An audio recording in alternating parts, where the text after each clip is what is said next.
So when you are surfing Instagram and social media, when it comes to fat loss, there's one advice that you will hear very, very often.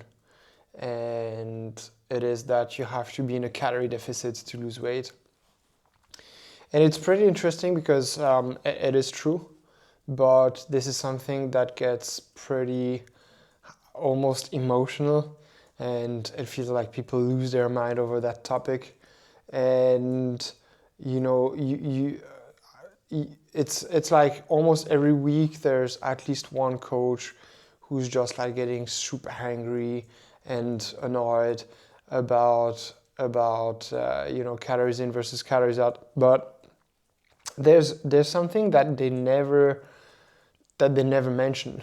They are seemingly yelling at the camera or yelling at you through the camera because it's the only thing you need to lose weight. It's the calorie deficit, as if it's like the holy grail. But they always fail to mention that a calorie deficit is not something that is static and that is due every day.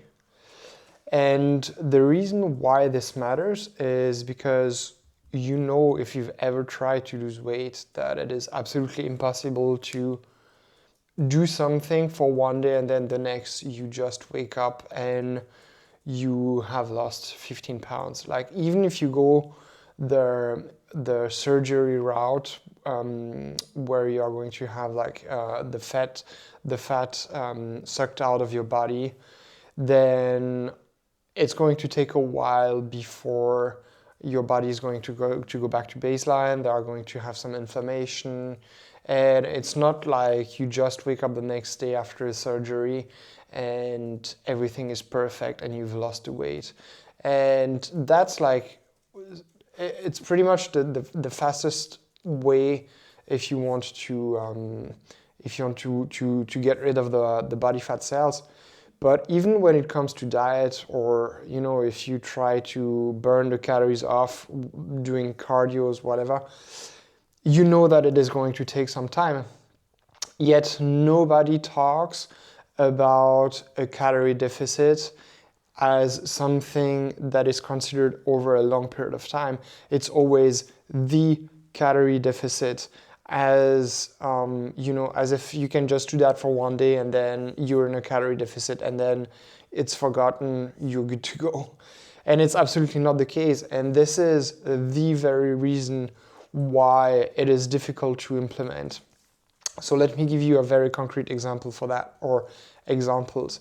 So you calculate your calorie deficit and maybe you're 500, 600 calories below your estimated maintenance.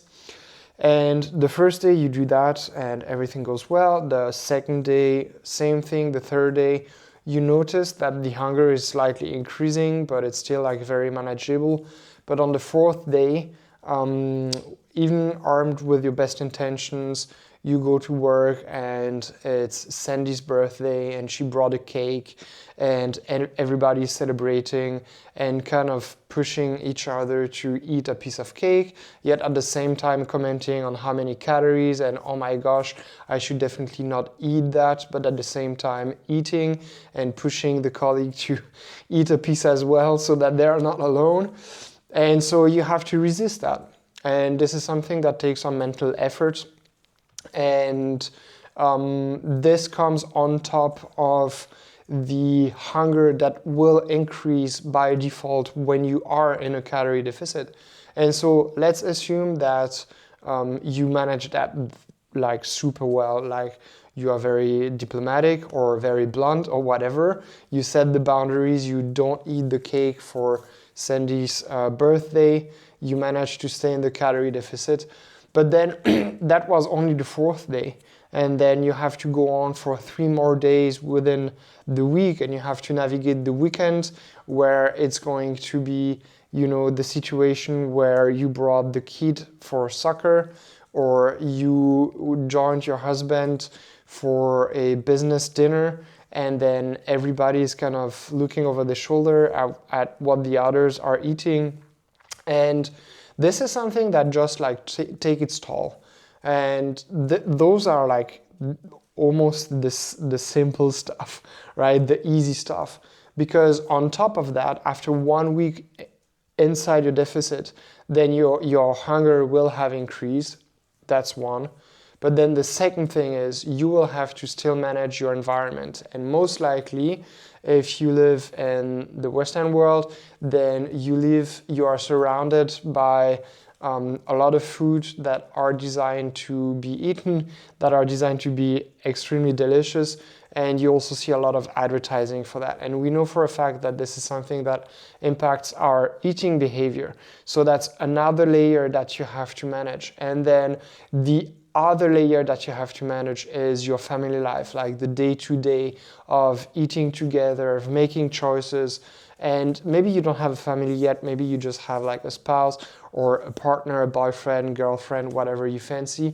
But the fact is, unless you are living in a lab, then saying the only thing you need to lose fat is a calorie deficit, whilst being true on a mechanistic level, it completely ignores the truth of what it means to be human.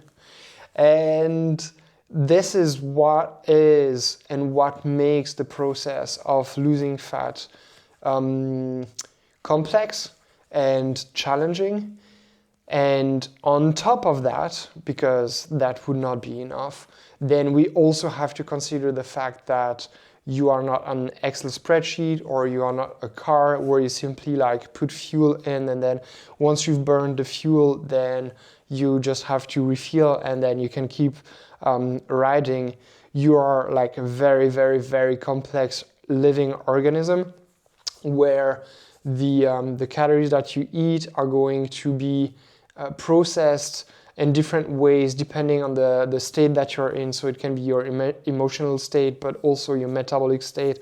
That's going to change from day to day based on your training, on your recovery and your sleep, on your stress.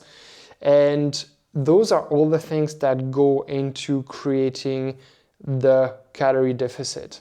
And this is something that's not like easy to do, especially when you consider that you have to repeat that over 20 weeks. Now, it doesn't change the fact that yes, you have to be in a calorie deficit, but you do have to be able to implement that within that phase with all of those constraints, and then also make sure that you adjust a calorie deficit if needed or when needed, when you hit the plateau, when your body has adapted and you know the calorie deficit is not producing the same kind of results anymore. And this is why I always find it so funny when you see like coaches and influencers and like doctors or whatever like screaming that the only thing you need in life if you want to lose body fat is a calorie deficit. And again, this is true, but there are a lot of things that can go wrong. And the best way that you can ensure that your calorie deficit is going to be effective is something that we explain in that video.